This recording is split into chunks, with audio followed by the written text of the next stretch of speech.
Changing your payout method on United Community Banks is a straightforward process. Follow these steps to ensure your payout method is updated correctly. Step 1. Log into your account. Visit the United Community Bank's website and log into your online banking account using your credentials. Step 2. Navigate to Account Settings.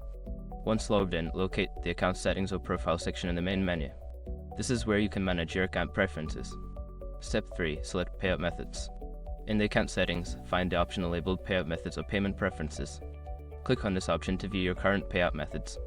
Step 4. Update your payout method. Make sure your information is protected first.